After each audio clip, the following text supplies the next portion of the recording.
Hello बच्चों, कैसे हैं आप सभी। स्वागत है आपका मेरे YouTube चैनल में। आज हम पढ़ने जा रहे हैं 8th ग्रेड अभ्यास पुस्तिका का विज्ञान विषय कक्षा 7वीं का लेसन नंबर 4। हेलो बच्चों, आज हम देखने जा रहे हैं पार्ट 4 ऊष्मा के क्वेश्चन आंसर्स। ये सारे लघु उत्तरीय प्रश्न हैं। सूर्य द्वारा पृथ्वी तक ऊष्मा किस प्रक्रम के द्वारा पहुँचती है? तो सूर्य द्वारा पृथ्वी तक ऊष्मा विकिरण के द्वारा पहुँचती है। गर्म वस्तु और ठंडी वस्तुओं की सूची बनाइए। तो यहाँ पर हमने सूची बना दी है।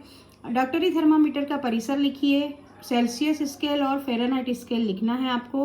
तो यहाँ देखिए, हमने डॉक्टरी थर्मामीटर का परिसर कितना होता है, 35 डिग्री सेल्सियस से 42 डिग्री सेल्सियस तक इसका परिसर होता है। फ़ारेनहाइट ऊष्मा के ताप को मापने की एक इकाई है। इसका परिसर जो है 94 डिग्री फ़ारेनहाइट से 108 डिग्री फ़ारेनहाइट तक होता है। ऊष्मा के चालक और ऊष्मारोधी दोनों के बारे में लिखना है, पदार्थों के बारे में। तो हमने ऊष्मा चालक, तांबा, एल्यूमिनियम जो धातुएं हैं वो ऊष्मा चालक होती हैं। कुछ धातुएं जो अपवाद हैं वो ऊष्मा की चालक नहीं होती हैं। उसके बाद ऊष्मारोधी लकड़ी, प्लास्टिक, हवा, ये सारी चीज़ें ऊष्मारोधी में आएंगी, क्योंकि हल्के रंग के कपड़े अपने ऊपर पड़ने वाले ऊष्मीय विकिरण के अधिकांश भाग को परावर्तित कर देता है। इसलिए गर्मियों में हल्के रंग के वस्त्रों को पहनना चाहिए, जबकि सर्दियों में हमें गहरे रंग के कपड़े पहनना है। अधिक ताप को अवशोषित करता है, इसलिए हमें सर्दियों में गहरे रंग के कपड़े पहनना सुखद लगता है। प्रयोगशाला मापी और डॉक्टरी थर्मामीटर में क्या समानताएं और असमानताएं हैं? तो दोनों का कार्य सिद्धांत एक समान है। दोनों से इनकी समानताएं लिखिए, असमानताएं लिखिए। दोनों हमने लिख दिया है। और यहाँ नीचे वाला क्वेश्चन देखें हम 7 नंबर का। तो ऊष्मा चालन और ऊष्मा संवहन प्रक्रम का उदाहरण देना है। तो ऊष्मा चालन और ऊष्मा संवहन को उदाहरण सहित समझाना है हमें। तो यह केवल सुचालक ठोस में होता है, यह केवल द्रव एवं ठोस दोनों में होता है। इस तरह से हमने इसका आंसर यहाँ लिख दिया है। और ये सर्दियों में आप मोटे कंबल अथवा एक के ऊपर एक जुड़े हुए 2 कंबल किसका उपयोग करेंगे? तो हमने यहाँ पर लिखा है, क्योंकि कंबल दो कंबलों का हम उपयोग करेंगे जो एक साथ जुड़े होते हैं। उसके अंदर हवा भर जाती है, जो कि अंदर की ऊष्मा और बाहर की ऊष्मा को अंदर बाहर नहीं आने जाने देती और अंदर गर्मी बनी रहती है।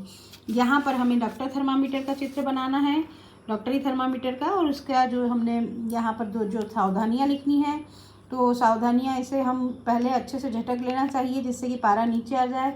और उपयोग के पहले थर्मामीटर को धोना चाहिए, जिससे कि हमें एंटीसेप्टिक घोल का उपयोग करना चाहिए धोने के लिए। बच्चों, आप ये वीडियो को पॉज करके भी देख सकते हैं, क्वेश्चन आंसर्स लिख सकते हैं। आप इसके अच्छे से क्वेश्चन लिखिए, आंसर्स लिखिए और इन्हें लर्न कीजिए। जल समीर और थल समीर का चित्र बनाकर उसकी व्याख्या कीजिए। तो जल समीर जो समुद्र तट के क्षेत्रों में दिन के समय जो जल से थल की ओर हवा चलती है, उसे हम क्या कहते हैं? जल समीर कहते हैं। क्योंकि ये समुद्र से निकलती हुई हवा है, इसलिए हम इसे जल समीर कहेंगे, सीधी सी बात है। और थल समीर, थल मतलब कि जमीन हमारी है ना, जमीन या जो आसपास का क्षेत्र रहता है। तो जो थल से निकलती हुई समुद्र तटीय क्षेत्रों में रात्रि के समय थल से जल की ओर चलने वाली हवा वाली स्थानीय पवनों को थल समीर कहा जाता है। रात्रि के समय ये हवाएं जली भाग की ओर चलती हैं। इस समय थली भाग पर अधिक, जली भाग पर कम दबाव रहता है। और यहाँ पर दिन के समय जो है कि उसमें जो हवाएं चलती है उसमें तापमान कम हो जाता है और वर्षा भी कभी कभी हो जाती है। तो ये जल समीर और थल समीर का था। यहाँ पर हमने डायग्राम दिए हुए हैं, देखिए किस तरह से हमें डायग्राम बनाना है।